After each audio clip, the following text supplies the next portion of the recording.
یہ ایسی داستان ہے کہ آپ کے رونگٹے کھڑے کر دے گی۔ عافیہ صدیقی FBI کی ٹاپ لسٹ پر تھی۔ آج سچ کہنے کا وقت آ چکا ہے۔ کچھ بھی کہنے سے پہلے آپ کو صرف اتنا بتا دے کہ عافیہ صدیقی دنیا کی حالیہ 300 سالہ تاریخ کی شاید سب سے زیادہ ذہین ترین خاتون تھی۔ ان جیسا دماغ شاید ہی کسی کے پاس ہو، اور یہی وجہ بنی ان کے تمام معاملات کی۔ 2 مارچ 1972 کو عافیہ صدیقی کراچی میں پیدا ہوئی۔ ایک بات یاد رکھیے گا کہ عافیہ صدیقی نیورو سائنٹسٹ تھی، نیورو سرجن تھی۔ عافیہ نے امریکی research university MIT Brandeis university سے تعلیم حاصل کی۔ عافیہ 1990 میں اسٹوڈنٹ ویزا پر امریکہ کی ریاست ٹیکساس میں پڑھنے گئی۔ اس کا ایک بھائی پہلے سے وہاں موجود تھا جو آرکیٹیکچر بن رہا تھا۔ عافیہ صدیقی کو نہ فلموں کا شوق تھا، نہ میوزک کا، نہ ناولز پڑھنے کا، نہ نیوز کا، کسی چیز کا شوق نہیں تھا۔ صرف 2 ہی شوق تھے، ایک پڑھائی اور دوسرا دین اسلام کا پرچار۔ 1992 میں عافیہ صدیقی نے $5000 امریکی کا ایوارڈ جیتا اپنی ریسرچ کی وجہ سے۔ 1995 میں عافیہ صدیقی کی شادی ہو گئی انسیتھیولوجسٹ امجد محمد خان سے، جو بعد میں CIA کا بہت بڑا مہرہ بن گیا۔ اسی نے CIA کے ایجنڈے پر سارا کھیل کھیلا۔ عافیہ صدیقی کے 3 بچے تھے۔ محمد احمد جو 1996 میں پیدا ہوا، ان کی بیٹی مریم بنت محمد، اور تیسرا بیٹا تھا سلیمان، 2002 میں اس کی پیدائش ہوئی۔ اب شروع ہوتی ہے اصل کہانی عافیہ صدیقی کی۔ عافیہ صدیقی ایک نیورو سرجن تھی، بایو کیمسٹری پر کام کر رہی تھی۔ اس کی ریسرچ اتنی زبردست کہ آج تک امریکہ کے بڑے بڑے سائنسدان بھی وہ ریسرچ تیار نہ کر سکے۔ امریکیوں کو خطرہ تھا کہ عافیہ صدیقی پاکستان کے ساتھ، اسلام کے ساتھ گہرا تعلق رکھتی ہیں اور اس کی یہ ریسرچ بایولوجیکل ویپنز بنانے کے کام آ سکتی ہے۔ عافیہ صدیقی امریکہ کی افغانستان کے جنگ کے خلاف تھی۔ امریکہ نے بڑی کوشش کی کہ عافیہ صدیقی یہودی زائنسٹ کے ایجنڈے پر کام کرے مسلمانوں کے خلاف۔ عافیہ صدیقی نے مکمل انکار کر دیا۔ بس یہیں سے کہانی شروع ہوتی ہے۔ عافیہ صدیقی کی تھوڑی سی ریسرچ امریکہ کے ہاتھ لگی۔ ظاہر ہے اس کی پریکٹس سب امریکہ میں تھی، تو وہاں کے سائنسدانوں نے FBI کو رپورٹ دی کہ عافیہ کے پاس وہ ریسرچ ہے کہ اگر یہ امریکہ کے خلاف استعمال ہو گئی تو امریکہ کی تباہی ہو جائے گی، اور اگر یہ پاکستان کے ہاتھ لگی تو پھر بھی امریکہ کی تباہی ہے۔ کیونکہ عافیہ پاکستان رہنا چاہتی تھی، وہ امریکہ نہیں جانا چاہتی تھی، وہ پاکستان میں رہ کر کام کرنا چاہتی تھی۔ امریکہ چاہتا تھا کہ یہ ریسرچ عافیہ صدیقی کی اس کو مل جائے، جس سے وہ دنیا کو تباہ کرنے کے لیے استعمال کرے۔ امریکہ سے مراد اسرائیلی یہودی زائنسٹ جو وہاں پر کام کر رہے تھے۔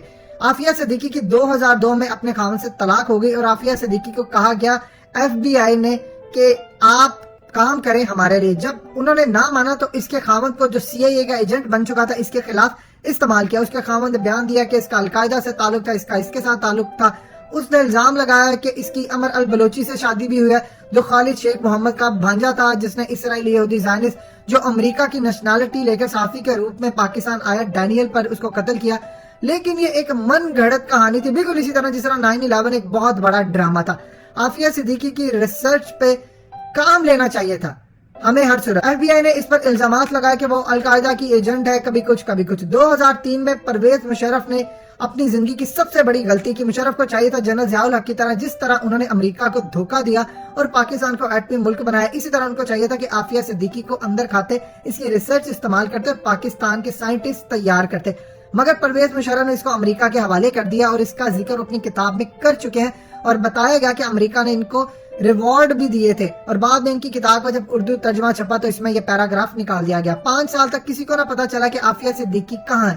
اس کے پیچھے اسرائیلی تھے، بھارتی بھی تھے۔ کس طرح انہوں نے استعمال کیا، یہ ایک بڑی دردناک داستان ہے۔ جب عافیہ صدیقی کو بگرام جیل تک پہنچا دیا گیا تو وہاں ان کے ساتھ MIT یونیورسٹی میں ان کے ساتھ پڑھنے والے ہندو اسٹوڈنٹ کو اسرائیلی یہودی زائنسٹ نے بھیجا کہ وہ جا کر عافیہ صدیقی سے انٹروگیشن کرے، سوال و جواب کرے، اور عافیہ صدیقی سے تمام ریسرچ لے لے۔ وہ عافیہ کو کہتے تھے کہ اپنی تمام ریسرچ ہمیں دے دو، جو سیکھا ہے وہ ہمیں بتا دو، ہم تمہیں یہاں سے نکلوا دیں گے۔ یہ ایک ٹریپ تھا۔ انہوں نے اس کے بعد عافیہ صدیقی کو قتل کر دینا تھا۔ عافیہ صدیقی کو پتا تھا کہ یہودی زائنسٹ کے بھیجے ہوئے کرندے ہیں، انہوں نے انکار کر دیا۔ عافیہ کو پتا تھا کہ اگر انہوں نے ریسرچ دے دی تو انہوں نے بہت زیادہ خطرناک ہتھیار بنا کر مسلمانوں کو تباہ کرنا ہے۔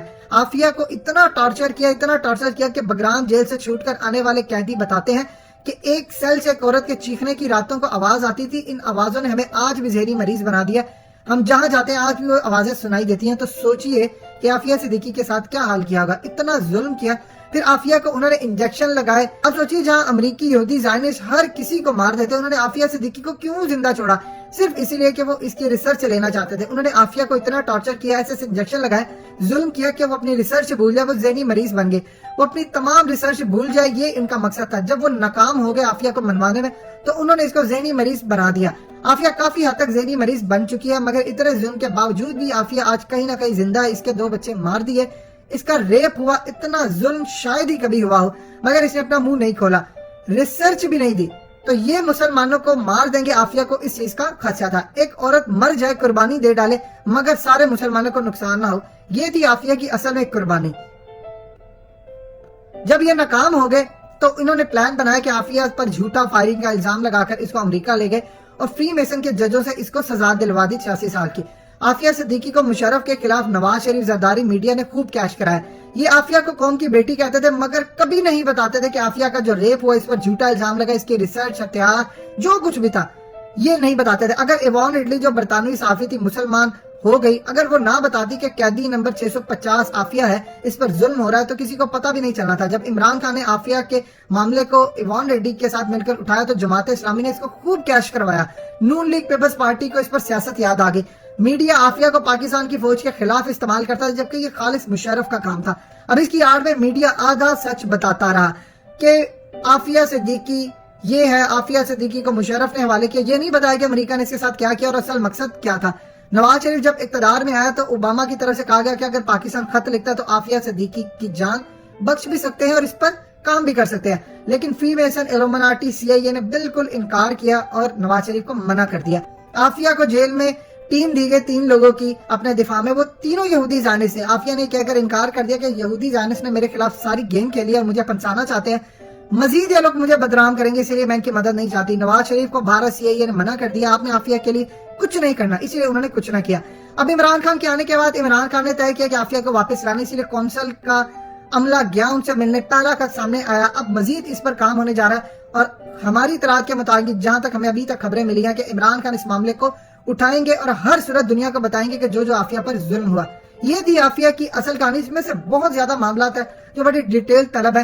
حقیقت ٹی وی نے آپ کو بتایا کہ اس پر پوری ایک فلم بن سکتی ہے. امریکہ اس کو جھوٹ بنا کر پیش کرتا رہا. عافیہ کیس میں میڈیا نے اربوں خربوں کمائے پاکستان کو بدنام کرنے کے لیے, کیونکہ وہ عافیہ کو پروموٹ کرتے تھے یہ کہہ کر کہ عافیہ ایک ٹیررسٹ ہے, عافیہ بیٹی ہے. اس پر پاکستان کی فوج پر بھی اٹیک ہوتا تھا اور پاکستان کے بارے میں نیگیٹو خبر جاتی تھی کہ عافیہ اس کے لیے کام کرتی ہے, اس کے لیے کام کرتی ہے. نون لیگ نے عافیہ کے نام پر سیاست کی, اس کے علاوہ کوئی کام نہیں. اگر نواز شریف سچا ہوتا تو کم از کم عافیہ صدیقی کے معاملے پر امریکہ سے بات کرتا, لیکن چونکہ وہ CIA کا بھیجا ہوا خود ایک مہرا تھا اور فوج کے خلاف اس کو لانچ کیا گیا تھا, لہٰذا اس نے ایسا کرنا مناسب ہی نہ سمجھا.